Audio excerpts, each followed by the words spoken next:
From Shout Stormtrooper smacking his head in Star Wars, to a real knife that almost killed Aragorn on camera, these are few of the biggest mistakes that changed movies forever. Number 1. When illness became iconic comedy. Raiders of the Lost Ark planned an extended combat sequence showcasing Indiana Jones battling a swordsman through Cairo's crowded marketplace. The choreography took days to prepare, with intricate whipwork and hand-to-hand fighting mapped out in detail. Then, Harrison Ford contracted severe dysentery during location shooting in Tunisia, leaving him completely drained and unable to perform physically demanding stunts. Ford pitched a simpler alternative to Spielberg between trips to the bathroom. What if Indy just pulled out his gun and ended the fight immediately? Spielberg grasped the brilliance instantly. Instead of showcasing action prowess, they'd reveal character personality. Why engage in theatrical combat when you're carrying a loaded weapon and feeling miserable? That sickness-inspired shortcut defined Indiana Jones better than any scripted moment could. It established him as practical rather than showy, someone who solves problems efficiently instead of dramatically. Number 2. The Predator that never showed up. Steven Spielberg built a 25-foot mechanical beast for Jaws, confident it would terrify audiences with constant screen presence. Then, ocean water annihilated Bruce the Shark. Corroded pneumatics, waterlogged circuits, and expanding rubber transformed their expensive prop into a barely functional disaster. Production ground to a halt. Costs skyrocketed. Boats started sinking. The entire shoot teetered on collapse. Faced with a broken monster, Spielberg completely reimagined his approach. He eliminated most direct shark footage, substituting yellow barrels marking its position, sinister point-of-view shots from below, and John Williams's menacing score. Instead of showing the creature repeatedly like planned, he let viewers' imaginations conjure something more frightening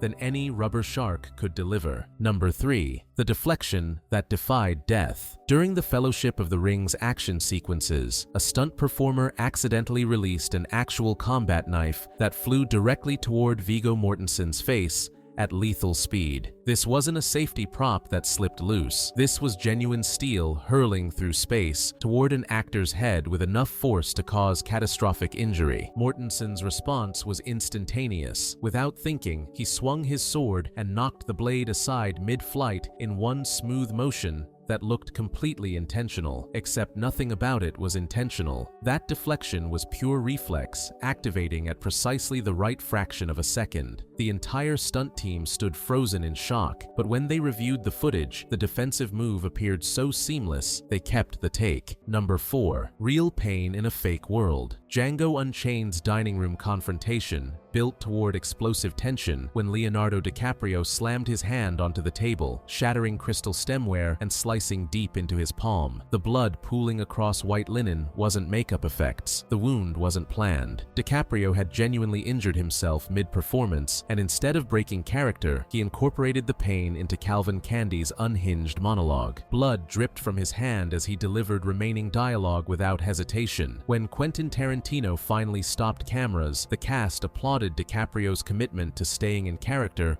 through actual injury. Tarantino immediately recognized they'd captured something impossible to replicate and preserved that take, requiring subsequent shots to include DiCaprio's bandaged hand for continuity. Popular mythology claims DiCaprio smeared his real blood on Kerry Washington during the scene, though that specific moment used stage blood filmed separately. Regardless, the legitimate injury injected unpredictable volatility into Candy's breakdown. The scene already crackled with menace, but authentic blood added chaotic intensity no special effects department could manufacture. Number 5. The Imperial Soldier's historic headache. Star Wars: A New Hope featured an Imperial stormtrooper who marched directly into a blast door opening, smacking his helmet loud enough to echo through the Death Star corridor. This wasn't choreographed action. This was one unfortunate soldier having the worst day imaginable at his job, and George Lucas included it in the final edit because that take still still looked better than alternatives. The concussed soldier's identity spawned its own controversy years later. Laurie Good claimed ownership, citing terrible food poisoning affecting his coordination. Michael Leader also insisted the famous collision was his contribution. Someone suggested polygraph testing, which implicated Martin Reed instead. The debate created a bizarre three-way argument over who earned bragging rights for cinema's most recognized head injury. Lucas fully embraced the chaos. In Attack of the Clones, he deliberately showed Jango Fett bumping his helmet on the Slave the Fur's doorway as direct homage, transforming an embarrassing mistake into canonical Star Wars continuity. Fans immediately adopted it as beloved trivia, inventing theories about clone trooper helmet design flaws. That single unplanned collision became franchise folklore, proving the best Easter eggs sometimes hide themselves. Number 6. The snap that sold a fairy tale. Pretty Woman's most memorable moment emerged from director Gary Marshall pranking Julia Roberts during a tedious filming session. The script called for Richard Gere to gracefully present an expensive necklace, but Marshall wanted to inject energy into his drowsy lead actress. He instructed Gere to snap the jewelry box shut just as Roberts reached for it, hoping the surprise would wake her up. Roberts' response, that delighted laugh and authentic smile, wasn't performance. It was genuine surprise captured on camera. The box was padded for safety, but that spontaneous reaction of real joy conveyed something the planned version couldn't achieve. Marshall instantly recognized they'd stumbled onto something special and discarded the original scripted take entirely. That quick snap became Pretty Woman's defining image,